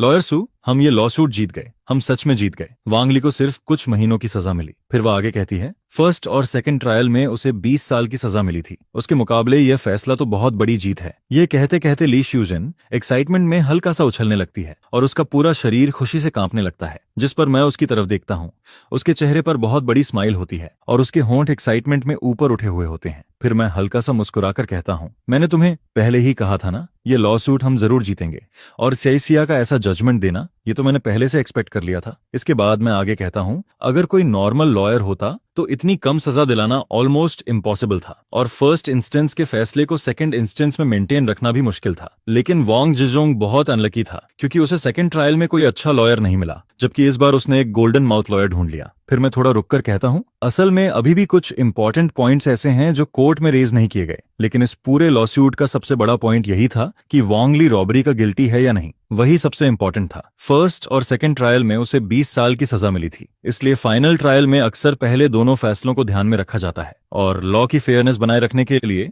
आखिर में ऐसा रिजल्ट आना कोई सरप्राइजिंग बात नहीं है। यह सुनकर ली शूजिन और भी ज्यादा खुश हो जाती है। फिर वह अपनी एक्साइटमेंट दबाते हुए चुपचाप सारे डॉक्यूमेंट्स और फाइल्स ठीक करने लगती है, जिसके बाद वह मेरे पीछे पीछे कोर्टरूम से बाहर जाने के लिए चल पड़ती है। उधर दूसरी तरफ लीमो लगातार चुपचाप मुझे देखता रहता है। उसके चेहरे पर बहुत कॉम्प्लिकेटेड एक्सप्रेशन होता है। फिर जब मैं उसके पास से गुजरता हूँ तो ली शूजिन धीरे से मेरे कान के पास आकर कहती है, लॉयर सू, ये मुश्किल बैंक लीगल अफेयर्स वाला लॉयर ली शायद आपसे बहुत ज्यादा नाराज लग रहा है। जिस पर मैं हल्का सा मुस्कुरा देता हूँ और कहता हूँ, शायद यान बाओजियान ने कुछ ज्यादा ही कर दिया। चलो अब अपने अपने रास्ते चलते हैं। जिस पर ली शूजन भी हंसते हुए कहती है, ठीक है लॉयर सू, आपका ये कोल्ड जोक काफी इंटरेस्टिंग था। ये सुनकर लीमो इतना गुस्सा हो जाता है कि उसे लगता है जैसे उसके मुंह से खून निकल जाएगा, क्योंकि जब हम उसके पास से गुजर रहे होते हैं तब हम जानबूझकर इतनी धीरे भी नहीं बोल रहे होते। जिस पर वह अंदर ही अंदर सोचता है, इतना पास, इतनी जोर से बोल रहे हो, क्या तुम्हें लगता है कि मैं सुन नहीं सकता? लेकिन अब कुछ भी करने का कोई फायदा नहीं था, चाहे वह कितना भी गुस्सा हो जाए। ट्रायल का रिजल्ट पहले ही आ चुका था। इसके बाद लीमो अपने ट्रायल के डॉक्यूमेंट्स समेटता है और फिर मेरे पीछे पीछे कोर्ट हाउस से बाहर निकलता है। उधर कोर्ट के बाहर रिपोर्टर्स पहले से ही इंटरव्यू के लिए तैयार खड़े होते हैं। कुछ रिपोर्टर्स तो वहीं खड़े खड़े साइड नोट लिखना शुरू कर देते हैं ताकि हेडलाइन तैयार कर सकें, जिस पर कुछ हेडलाइंस पहले से ही बनने लगती हैं। शॉक, वांगली केस में बड़ा रिवर्सल। फिर जैसे ही मैं कोर्ट हाउस से बाहर निकलता हूँ, बहुत सारे मीडिया वाले मेरे आसपास आ जाते हैं और मेरे सामने माइक कर देते हैं। जिस पर एक रिपोर्टर पूछता है, लॉयर सू, आपको ये आइडिया कैसे आया कि बैंक से ही प्रूफ मांगा जाए कि बैंक का पैसा उसी का है? फिर दूसरा रिपोर्टर पूछता है, लॉयर सू, हमें पता चला है कि आपकी लॉ फर्म सिर्फ मैरिज काउंसलिंग लॉ फर्म है, फिर आपने इस लॉ सूट में इतना शानदार परफॉर्मेंस कैसे दिया? इन सारे सवालों को सुनकर मैं आराम से अपना सूट ठीक करता हूँ और फिर कहता हूँ, हालांकि हमारी लॉ फर्म एक मैरिज काउंसलिंग लॉ फर्म है, लेकिन हमारी फर्म के lawyers criminal case, economic dispute और हर तरह के लीगल मैटर में एक्सपर्ट हैं। इसीलिए हम ये लॉ सूट जीत पाए। अगर आपको भी कोई केस लड़ना है तो आप हमारी व्हाइट आर्मी लॉ फर्म को प्रायोरिटी दे सकते हैं। यह कहते हुए मैं हल्का सा मुस्कुरा देता हूँ और बहुत सिंसियर दिखने की कोशिश करता हूँ। इसके बाद अपना छोटा सा एडवर्टाइजमेंट खत्म करके मैं जल्दी से ली शूजन को लेकर वहां से निकलने लगता हूँ। उसी समय कुछ मीडिया वालों को एक और नई खबर मिल जाती है और वे कैमरा लेकर सीधे ली मो के पास पहुंच जाते हैं। जिस पर एक रिपोर्टर पूछता है, लॉयर ली, आखिर आप एक छोटे और कम फेमस लॉ फर्म से यह लॉ सूट कैसे हार गए? आपने शुरुआत में कहा था कि जीत की पॉसिबिलिटी बहुत ज्यादा है और हमें बिल्कुल टेंशन लेने की जरूरत नहीं है। फिर दूसरा रिपोर्टर पूछता है, क्या आपका प्लेनेटिव के लॉयर के साथ कोई कनेक्शन है? यह सुनकर लीमो के पूरे चेहरे पर काली लकीरें पड़ जाती हैं और उसके होंठ लगातार फड़कने लगते हैं। वह अंदर ही अंदर सोचता है, तुम लोग क्या कहना चाहते हो? क्या तुम ये कहना चाहते हो कि मैं अंदर का आदमी था? जिस पर लीमो लगभग पागल होने लगता है, क्योंकि जब वह कोर्टरूम में अंदर गया था तब उसके चेहरे पर पूरा कॉन्फिडेंस था, लेकिन अब जब वह बाहर निकला तो न सिर्फ वह लॉसूट हार चुका था, बल्कि रिपोर्टर्स ने उसके दिल पर और जोर से चोट कर दी थी। इसके बाद वांग ली वाले केस की खबर हर तरफ फैल जाती है। सभी मीडिया चैनल्स इसी खबर को दिखाने लगते हैं और सबसे ज्यादा निशाना नंदू बैंक को बनाया जाता है। जिस पर मेरा वह डायलॉग, बैंक कैसे प्रूव करेगा कि बैंक का पैसा उसी का है, बहुत तेजी से पूरे इंटरनेट पर वायरल हो जाता है। इसके साथ ही नांडू बैंक की इमेज और रेपुटेशन को बहुत बड़ा नुकसान पहुंचता है। फिर इसी दौरान इंटरनेट पर एक कंपैरिजन वीडियो भी वायरल हो जाती है। उस वीडियो की शुरुआत ली मो के कॉन्फिडेंस भरे डायलॉग से होती है, जहां तक जीत की पॉसिबिलिटी की बात है तो टेंशन मत लीजिए, मुझे लगता है सब लोग पहले ही रिजल्ट समझ चुके हैं। और वीडियो के आखिर में सिर्फ ली मो की पीछे से जाती हुई एक साइलेंट फोटो दिखाई देती है, जिस पर वीडियो का टाइटल लिखा होता है, साइलेंट बैक। फिर उसके नीचे कैप्शन आता है, शुरुआत से ही लॉयर ली को पता था कि नांदू बैंक यह लॉ सूट हारने वाली है, क्योंकि उसने अकेले ही नांदू बैंक के अंदर घुसकर एक मैरिज काउंसलिंग लॉ फर्म को जिता दिया और पूरी नांदू बैंक को हिला दिया। ये कोई आम बात नहीं है, ये तो 10 साल की प्लानिंग थी सिर्फ एक मूव के लिए। ये वीडियो अपलोड होते ही इंटरनेट पर बहुत तेजी से फैल जाती है और नीचे हजारों लोग कमेंट करके लीमो का मजाक उड़ाने लगते हैं। एक नेटिजन लिखता है, पहली बार सुना है कि कोई लॉयर दुश्मन की तरफ घुसकर अंदर से बैंक को खत्म कर दे। दूसरा लिखता है, 666, ऐसा स्टेटमेंट तो पहली बार देखा है। फिर एक और नेटिजन लिखता है, अब तो लोग खराब लॉयर्स को भी हीरो बनाकर दिखाने लगे हैं। यहाँ तक कि कुछ लोग जिन्हें सच्चाई पता होती है वे भी इस मजाक को देखकर हंसने लगते हैं। जिस पर एक आदमी कमेंट करता है, ये कॉपीराइटिंग सच में कमाल की है। मैं दुश्मन की साइड में 10 साल तक रहा सिर्फ इसलिए ताकि एक मूव में सब कुछ खत्म कर सकूं। इसके बाद नांडू बैंक के अंदर इमरजेंसी मीटिंग रखी जाती है, जिस पर वांग वू गुस्से में फोन पर वही वायरल वीडियो दिखाता है और फिर लीमो की तरफ घूरते हुए कहता है, इसका क्या मतलब है? बैंक तुम्हें सैलरी देती है, बैंक तुम्हें खाने और जीने के लिए पैसा देती है, और तुमने बैंक के साथ क्या किया? मैं अभी अनाउंस करता हूं कि लीमो ने बैंक की इमेज को बहुत बड़ा नुकसान पहुंचाया है, इसलिए आज से उसे ऑफिशियली बैंक से निकाल दिया जाता है। अब तुम अपना सामान उठाओ और यहां से निकल जाओ। ये सुनकर लीमो वीडियो को देखता रह जाता है। उसे खुद समझ नहीं आता कि आखिर वह इस तरीके से इंटरनेट पर फेमस कैसे हो गया, लेकिन अब उसके पास कुछ करने का मौका नहीं था, जिस पर वह दांत भींचकर कहता है, ठीक है, अगर नौकरी नहीं करनी हो तो नहीं करूंगा, मुझे अभी भी भरोसा है कि मैं कहीं और काम ढूंढ सकता हूं। इसके बाद वह तुरंत अपना सामान पैक करता है और नांडू बैंक छोड़कर चला जाता है। उधर इस लाइव ब्रॉडकास्ट का असर नांडू बैंक पर लगातार बढ़ता जाता है। बैंक की इमेज बहुत खराब हो चुकी होती है, जिस पर अपनी रेपुटेशन वापस पाने के लिए नांडू बैंक को अपने कस्टमर्स से माफी मांगनी पड़ती है। साथ ही बैंक को उन फाइनेंशियल कस्टमर्स का नुकसान भी भरना पड़ता है जिन्हें इस पूरे मामले में लॉस हुआ था। लेकिन पब्लिक ओपिनियन में इसका सिर्फ थोड़ा बहुत असर पड़ता है, जिस पर नंदू बैंक पब्लिक ओपिनियन को अपने फेवर में करने के लिए मीडिया पर बहुत पैसा खर्च करना शुरू कर देता है। काफी पैसा खर्च करने के बाद पब्लिक ओपिनियन थोड़ी बहुत बैंक के फेवर में आने लगती है। लेकिन तभी लीगल कमेंटेटर लू डाक्सियांग एक वीडियो अपलोड करता है। उस वीडियो का टाइटल होता है, इस साल का सबसे शानदार ट्रायल। और जैसे ही यह वीडियो इंटरनेट पर आती है, नांडू बैंक ने मीडिया पर जितना पैसा खर्च किया था उसका असर एक पल में खत्म हो जाता है, क्योंकि उस वीडियो में लू डाकियांग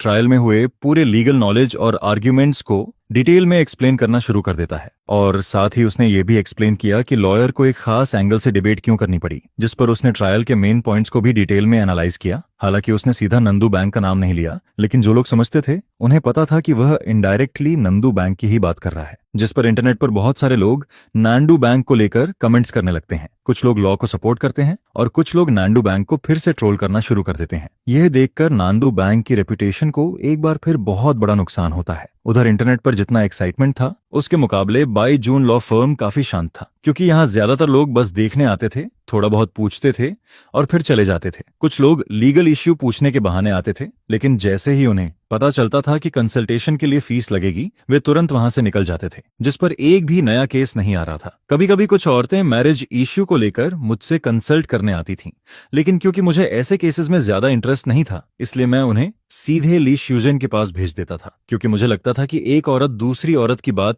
ज्यादा अच्छे से समझ सकती है। जिस पर मैरिज कंसल्टेशन का सारा काम ली श्यूजन संभालने लगती है। लेकिन अजीब बात यह थी कि जो भी लोग कंसल्टेशन के लिए आते, जैसे ही देखते कि रिसेप्शन पर ली श्यूजन बैठी है, वे थोड़ी देर बाद जल्दी जल्दी वहां से निकल जाते, जिस पर कई बार 10 मिनट भी पूरे नहीं होते थे और सामने वाला उठकर चला जाता था। इसके बाद मैंने 2 दिन के लिए कुछ लोगों को हायर किया और लॉ फर्म की थोड़ी बहुत रिपेयरिंग करवाई, जिस पर बाहर से देखने पर ऑफिस पहले से काफी ज्यादा प्रॉपर और प्रोफेशनल लगने लगता है। साथ ही मैंने करीब 5,000 खर्च करके कुछ सिंपल ऑफिस इक्विपमेंट भी खरीद लिए, जिस पर अब हमारा ऑफिस पहले से काफी बेहतर दिखाई देने लगता है। यह देखकर मैं संतुष्ट होकर सिर हिलाता हूँ और सोचता हूँ, धीरे धीरे ही सही, लेकिन ऑफिस बड़ा और बेहतर बन रहा है। लेकिन इसके बावजूद लॉ फर्म अभी भी बहुत खाली खाली लग रही होती है, क्योंकि अभी तक हमारे पास एक भी नया केस नहीं आया था, जिस पर मुझे लगने लगता है कि शायद इंटरनेट पर की गई एडवर्टाइजमेंट का उतना असर नहीं हुआ। हालांकि इसी दौरान मुझे दूसरी लॉ फर्म्स से क्रिमिनल लॉयर के तौर पर काम करने के ऑफर्स भी आते हैं, लेकिन मैं उन सबको मना कर देता हूँ, क्योंकि मैं किसी और के लिए काम करने के बजाय खुद अपने केसेस लेना चाहता था। फिर लॉ सूट खत्म होने के 10वें दिन दोपहर करीब 12:30 बजे बाहर बहुत तेज धूप होती है और मौसम भी काफी गर्म होता है, जिस पर मैं ऑफिस में बैठकर आराम से चाय पी रहा होता हूँ और एसी चला रहा होता हूँ। उधर ली श्यूजन टीचर लू की वीडियो के नीचे कमेंट सेक्शन में हमारी लॉ फर्म का एडवर्टाइजमेंट कर रही होती है। उसका तरीका बहुत सिंपल था, वह हर कमेंट के नीचे कॉपी पेस्ट करती रहती है। इस बार केस जीतने वाले लॉयर सू नांदू बाईजुन लॉ फर्म से हैं। लॉयर सू क्रिमिनल केस और लॉ सूट में बहुत एक्सपर्ट हैं। आधे घंटे तक लगातार कॉपी पेस्ट करने के बाद ली श्यूजन के हाथ लगभग सुन्न हो जाते हैं, जिस पर वह मेरी तरफ देखकर पूछती है, लॉयर सू, क्या ऐसे एडवर्टाइजमेंट करने से सच में कोई फायदा होगा? मुझे तो नहीं लगता कि हमारे कमेंट्स का कोई असर हो रहा है। अभी तक किसी ने प्राइवेट मैसेज भी नहीं किया। जिसके जवाब में मैं कहता हूँ, बिल्कुल फायदा होगा। हालांकि सिर्फ 1-2 कमेंट्स से शायद ज्यादा असर ना हो, इसलिए तुम्हें लगातार करते रहना होगा। और वैसे भी क्या तुम ज्यादा लॉसूट्स नहीं लड़ना चाहती? ज्यादा एक्सपीरियंस लेना नहीं चाहती? पहले एक नॉर्मल लॉयर बनो, फिर आगे चलकर बैरिस्टर बनना। यह सुनकर ली श्यूजन तुरंत सीरियस हो जाती है और कहती है, ठीक है, फिर मैं कंटिन्यू करती हूँ। इसके बाद वह फिर से कमेंट कॉपी पेस्ट करने लगती है। उसी दौरान मैं डेट की तरफ देखता हूँ, क्योंकि आज वांग जेजोंग ने लॉयर फीस देने के लिए आने का प्रॉमिस किया था और टाइम भी लगभग हो चुका था। थोड़ी देर बाद वांग जेजोंग और उसकी वाइफ जांग सुईफेन वांग ली को लेकर ऑफिस में आते हैं। तीनों के चेहरे पर मुस्कान होती है, जिसे वे चाहकर भी छुपा नहीं पा रहे होते, क्योंकि उनका बेटा जिसे पहले 20 साल की सजा मिली थी, अब सिर्फ कुछ महीनों की सस्पेंडेड सेंटेंस पर आ गया था। उनके लिए मैं किसी बड़े मददगार से कम नहीं था। अगर ऐसा नहीं होता तो उनकी उम्र को देखकर लगता था कि शायद वे अपने बेटे के जेल से बाहर आने का दिन कभी देख ही नहीं पाते। जिस पर वांग ली भी मुझे देखकर मुस्कुरा रहा होता है, क्योंकि अब उसे मेरी असली कैपेबिलिटी का अंदाजा हो चुका था। अगर मैं नहीं होता तो शायद वह अब भी समाज से पूरी तरह कट चुका होता। फिर वह लोग अंदर आते हैं और मैं 3 बॉटल पानी निकालकर सोफा के सामने रख देता हूँ। इसके बाद मैं जजमेंट कॉपी निकालकर वांग ली को देता हूँ और कहता हूँ, यह फाइनल जजमेंट कॉपी है। पहले वाले सारे डॉक्यूमेंट्स अभी मेरे पास हैं, इसे ध्यान से रखना, कहीं खो मत देना। जिस पर वांग ली बहुत ध्यान से उस जजमेंट को पकड़ता है, फिर वह उसे कई बार फोल्ड करता है और से माता ना में सता है और पॉकेट के बराबर छोटा करके अपने पॉकेट में रख लेता है। इसके बाद वह अपने बैग से एक काला पैकेट निकालता है। फिर वह मेरी तरफ बढ़ाते हुए कहता है, अगर आप नहीं होते लॉयर सू तो शायद मुझे कम से कम 10 साल की सजा हो जाती, लेकिन अब मुझे सिर्फ कुछ महीनों की सस्पेंडेड सेंटेंस मिली है। इसमें 1,20,000 हैं। ये कहकर वांग ली जबरदस्ती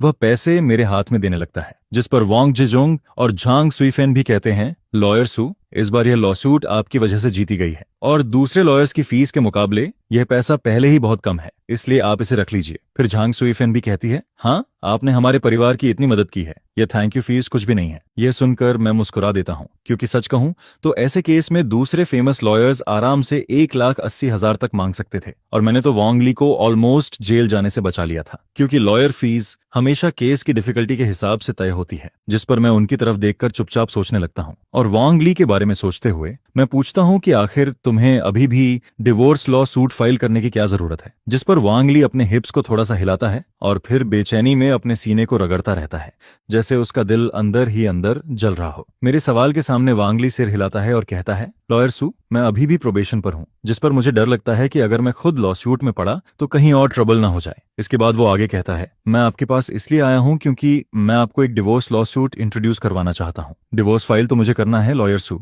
अगर आप ये डिवोर्स लॉसूट लेने वाले हैं तो मैं आपको उस इंसान से मिलवा सकता हूँ। जिस पर मुझे वांग ली की रिकमेंडेशन काफी थॉटफुल लगती है। कोई लॉसूट होते ही उसे सबसे पहले खुद की याद आती है। ये देखकर लगता है कि पिछली बार जब लॉयर सू ने उसका केस लड़ा था तब वो इतना इम्प्रेस हुआ था कि उसके दिमाग में सबकॉन्शियसली यही बैठ गया था कि लॉयर सू एक प्रोफेशनल क्रिमिनल लॉयर है। जिस पर मैं बिना ज्यादा मॉडेस्ट बने कहता हूँ, मुझे लगभग हर तरह के लॉसूट की थोड़ी बहुत अंडरस्टैंडिंग है, इसलिए ऐसा कहना पूरी तरह गलत भी नहीं होगा। यह सुनकर वांग ली के चेहरे पर एक्साइटमेंट आ जाती है और वो तुरंत कहता है, यह तो बहुत बढ़िया है। अगर लॉयर सू इस केस में आ गए तो मेरे छोटे से डिवोर्स ल्यूजेट में भी होप आ जाती है। जिस पर उसके चेहरे पर एक्साइटमेंट के साथ साथ एक अजीब सी खुशी भी दिखाई देती है, जैसे वो डिवोर्स के बारे में सोचकर ही खुश हो रहा है। ये देखकर मैं उसे पूछता हूँ, तुम अपने इस छोटे से केस के बारे में थोड़ा डिटेल में बता सकते हो? मुझे लग रहा है कि तुम डिवोर्स को लेकर काफी ज्यादा खुश हो। जिस पर वांग ली एकदम से गहरी सांस लेता है। जैसे ही मैं कहता हूं कि डिवोर्स उसके लिए दुखों के समंदर से बाहर निकलने जैसा है, उसका चेहरा अचानक रिजेंटमेंट से भर जाता है। फिर वो गुस्से में कहता है, अगर मुझे डिवोर्स मिल गया तो वो सिर्फ दुखों के समंदर से बाहर निकलना नहीं होगा, मैं तो सीधे हेवन में पहुंच जाऊंगा। यह कहते हुए वांग ली जोर से टेबल पर मुक्का मार देता है। जिस पर वो तुरंत शर्मिंदा होकर कहता है, सॉरी लॉयर सू, मैं थोड़ा ज्यादा एक्साइटेड हो गया। मेनली मुझे समझ ही नहीं आता कि मैं उस वाइफ के बारे में क्या बोलूं। वो बस बहुत ज्यादा आउटरेजस है। नहीं, आउटरेजस कहना भी कम होगा, वो उससे भी कहीं ज्यादा आउटरेजस है। लॉयर सू, आप समझ सकते हैं ना मैं क्या कहना चाहता हूँ। इसी वजह से मैं इतना गुस्से में रहता हूँ। जिस पर उसकी आंखों में सिर्फ गुस्सा ही नहीं बल्कि थोड़ा हार्ट चेक भी दिखाई देता है। हाँ, वो अपने भाई के लिए दिल से दुखी महसूस करता है। यह देखकर मुझे भी थोड़ा दुख होता है, क्योंकि अभी अभी जो मेरा नया डेस्क था जिसे मैंने पूरे 800 युआन में खरीदा था, उस पर उसकी पंच का निशान पड़ गया था। फिर मैं खुद को संभालते हुए कहता हूँ, ठीक है, अपसेट मत हो, पहले आराम से बताओ कि आखिर तुम्हारे उस दोस्त के साथ हुआ क्या है। जिस पर मैं अपना सूट थोड़ा ठीक करता हूँ और फिर ली श्यूजेन को बुलाकर रिकॉर्ड लिखने के लिए कहता हूँ। ली श्यूजेन भी तुरंत पेन लेकर बैठ जाती है। इसके बाद वांग ली जोर से सिर हिलाता है और फिर पूरा सिचुएशन बताना शुरू करता है। वो कहता है, मैं एक ऑनेस्ट प्रोग्रामर हूँ। मेरी मंथली सैलरी लगभग 20,000 युआन है। मैं नांडू में डेमोलिशन हाउस होल्ड हूँ और मेरे पास कुल 3 हाउसेज हैं। उनमें से एक हाउस में मेरे पेरेंट्स रहते हैं, एक में मैं और मेरी वाइफ रहते हैं और तीसरा पहले रेंट पर दिया हुआ था।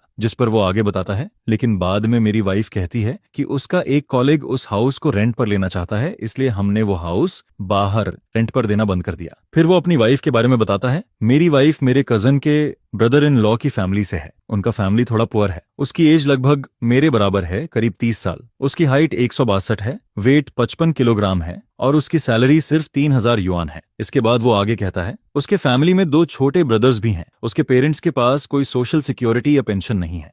वो लोग नॉर्मली छोटे मोटे ट्रांसपोर्ट का काम करते हैं, जिससे उन्हें लगभग 2,000 युआन पर मंथ मिलते हैं। जिस पर वांगली आगे बताता है उसके 2 छोटे ब्रदर्स में से एक ने सिर्फ मिडिल स्कूल तक पढ़ाई की थी और अब वो घर पर ही रहता है। दूसरा कॉलेज से ग्रेजुएट हुए 1 साल हो गया, लेकिन उसके बाद भी अभी तक उसके पास कोई जॉब नहीं है। फिर वांगली थोड़ा शर्माते हुए कहता है, मैं एक स्टैंडर्ड ऑनेस्ट आदमी हूँ। मैं अपनी पूरी सैलरी हर महीने अपनी वाइफ को दे देता हूँ, लेकिन मेरी वाइफ हर महीने पूरा पैसा उड़ा देती है। वो लिटरली मेरी पूरी सैलरी खत्म कर देती है। यह सुनकर जितना ज्यादा मैं सुनता जाता हूँ उतना ही ये सिचुएशन ऑट्रेजस लगती जाती है। जिस पर रिकॉर्ड लिख रही ली श्यूजन भी अपनी भौहें सिकोड़ने लगती है। एक लड़की होने के बावजूद उसे भी लग रहा होता है कि यह सब कुछ बहुत ज्यादा हो रहा है। फिर वो रिकॉर्ड लिखते लिखते धीरे से कहती है, यह मैरिज बिल्कुल भी मैरिज जैसी नहीं लगती है। ये तो ऐसा लग रहा है जैसे साउथ को कोई लैडर बनाकर यूज कर रहा हो, और वो भी ऐसा लैडर जो खुद मेहनत करता रहता है और ऊपर वाले लोग सिर्फ शिकायत करते रहते हैं। जिस पर मैं सिर हिलाता हूँ और फिर सीधा कहता हूँ, ठीक है, अब हमें मेन पॉइंट पर आना चाहिए।